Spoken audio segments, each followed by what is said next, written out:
ഈ ലോകം മുഴുവനും എതിരായി, ആൾക്കാർ മുഴുവനും പരിഹസിക്കുന്നു. അള്ളാഹു ഏറ്റെടുത്തു കഴിഞ്ഞാൽ പിന്നെ എന്ത് ബേജാറാവാനാ? എന്തിനാണ് നമുക്ക് പേടി? ഒരാൺകുട്ടി ഇവിടെ ജനിക്കരുത്, ജനിച്ച കുട്ടി കൊല്ലപ്പെടണം എന്ന് കരുതി ആയിരക്കണക്കിന് കുട്ടികളെ കൊന്നുകളഞ്ഞു ഫിർഔൻ. എന്നിട്ട് ആ കൊട്ടാരത്തിൽ തന്നെ മൂസാ നബി അലൈഹി സ്വലാമിനെ വളരെ മനോഹരമായിട്ട് അള്ളാഹു വളർത്തുന്നുണ്ട്. നിങ്ങൾ നോക്കൂ, അള്ളാഹു ഏറ്റെടുത്തു കഴിഞ്ഞാൽ ലോകം മുഴുവനും എതിരായാലും ഒരു കുഴപ്പമില്ല. എനിക്ക് പരിഹാരം സൂയിസൈഡാണ് എന്ന് വിചാരിക്കുന്നത് യഥാർത്ഥ വിശ്വാസിയല്ല. ഞാൻ അത് അവമതിക്കപ്പെട്ടു, അവഹേളിക്കപ്പെട്ടു, എനിക്കെതിരെ പ്രചരണങ്ങൾ നടന്നു, എനിക്കെനി രക്ഷ ആത്മഹത്യയിലാണ് എന്ന് വിചാരിക്കുന്നത് മുഅ്മിനല്ല. അതുകൊണ്ടാണ് CB തോമസിന്റെ അദ്ദേഹത്തിന്റെ മലയാളി ഇങ്ങനെ മരിക്കണോ എന്ന DC ബുക്സ് പ്രസിദ്ധീകരിച്ച പുസ്തകത്തിൽ കാണാം, വിശ്വാസികളിലാണ് താരതമ്യേന ആത്മഹത്യ കുറവ്. എന്തുകൊണ്ട്? അവർക്ക് പ്രശ്നങ്ങൾ അവതരിപ്പിക്കാൻ, പരിഹാരങ്ങൾ തേടാൻ റബ്ബുണ്ട് എന്നുള്ളത് തന്നെയാണ്.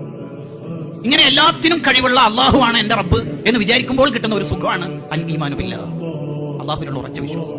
ഇങ്ങനെ വിശ്വസിക്കുന്ന ഒരു മുഅ്മിനിന് എന്തിനാണ് ടെൻഷൻ? അയാൾക്ക് എന്തിനാണ് മൂഡ് ഓഫിന്റെ ഇമോജി? അയാൾക്ക് എന്തിനാണ് പ്രയാസം? അയാൾക്ക് എന്തിനാണ് പ്രതിസന്ധി? വളരെ ആനന്ദപൂർണമായ ജീവിതമായിരിക്കും അയാളുടെ.